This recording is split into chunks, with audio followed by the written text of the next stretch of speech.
Here's a few things you don't know about getting a mortgage on your house. I thought it might make sense to explain some of the key concepts of financing when you're buying a home. What is a mortgage?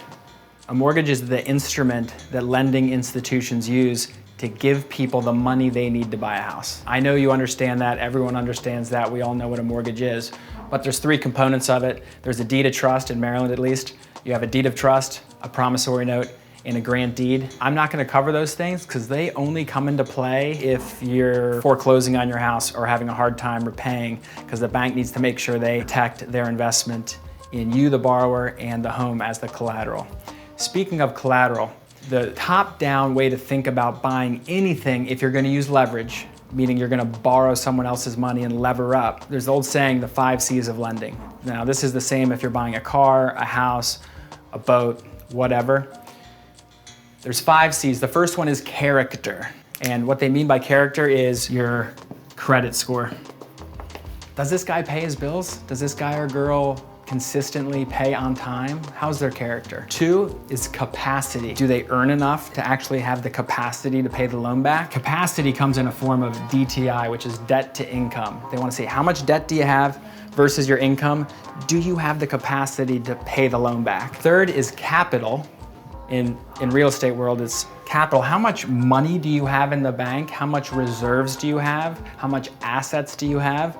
But typically in the mortgage world, the capital is the down payment. We'll give you the loan, but how much skin are you putting in the game? How much capital are you putting in the game? And that determines your LTV, your loan to value, and we'll cover that. 4th is the collateral, which is what are you getting the loan for? In this case, a house. So they really want to know a lot about the collaterals in case they have to take it back and you can't repay. And finally, the conditions. Hey, we'll give you the loan based on these conditions. Coming over here, there's a few different programs for getting a home mortgage. Now, all the programs are based off of the LTV, meaning the loan to value. How much money do you need to buy what you're looking to buy? So loan to value is, if you're doing 5% down, if you're putting 5% down payment, you have a 95% loan to value.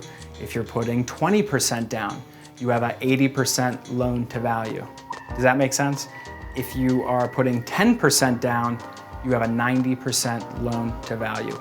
So all of the conditions of a loan are based off how much capital you're bringing to the table. Now, everyone thinks in terms of mortgages as a 30-year fixed note. For some reason, that's the bread and butter, that's what everyone goes with, 30 years. But there's a ton of programs, and they base the programs off just about anything. How much income you have, what your credit score is, what your occupation is, are you a veteran? There's a lot of different programs and you qualify for a lot more than you think. Here's one I talked to a lender about the other day. Get this, if you live in Baltimore City and you have good credit and you make less than $87,000 a year, you can do 1% down. 1%, 99% loan to value. That means you can buy a $300,000 house for $3,000. And your payment would probably still be less than what you're paying for in rent, for $3,000. Now, you have to have good credit, you have to have this income, there's some checks and balances there, but all kinds of programs. So you have a 30-year term. There's a very other popular option is a 15-year term where you pay the loan off in 15 years instead of 30. Now your payment goes way up, but every month you make that payment, you're paying a ton more off your house. So if you can afford to do a 15-year, it's a lot better for you long term. You pay a lot less interest and you pay your house off free and clear in 15 years instead of 30. And there's also ARM loans. ARM loans stand for adjustable rate mortgages. Your interest rate is fixed for a certain period of time, and then after that period expires, the interest rate can go up. These are also very safe, they're very smart. I personally done ARM loans, and it makes sense based on your time frame for how long you plan on owning the property. 5-year ARM, a 7-year ARM, meaning you'll get a discounted rate for the first 5 years, and at year 6 it can go up. A small piece at a time, and it's all very regulated and very safe.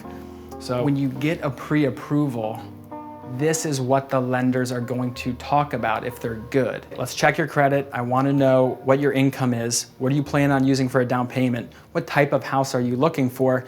And what options would you like to see? It's key to discuss these mortgage options with someone who has a multitude of mortgage products. Some banks only have a couple of products, and that's what they're going to try to jam you up with. So our clients, one of the services we provide here at the Sure Group is to help people get the best possible loan for their situation.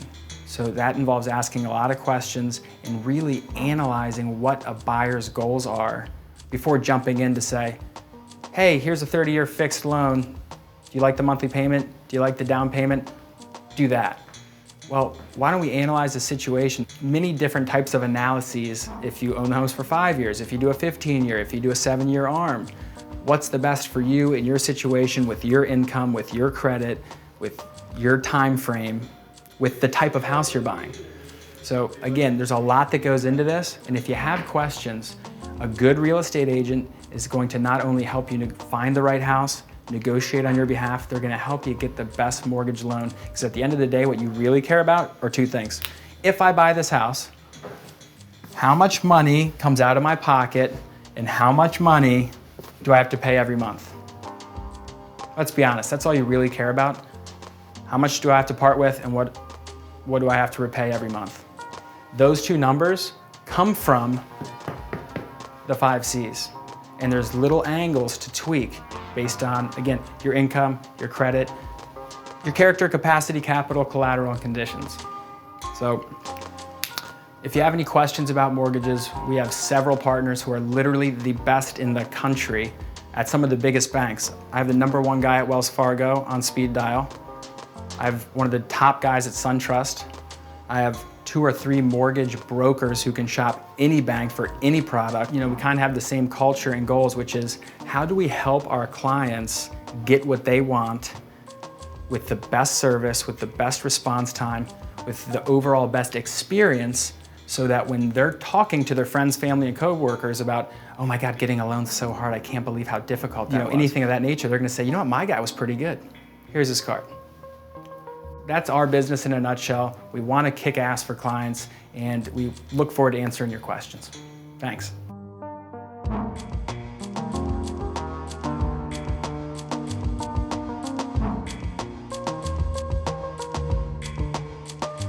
Oh, by the way, interest rates, I know what you're thinking. He didn't even talk about interest rates, and he's talking about mortgages. They're going up. They're still historically low. They've went up over a point in the last 6 months.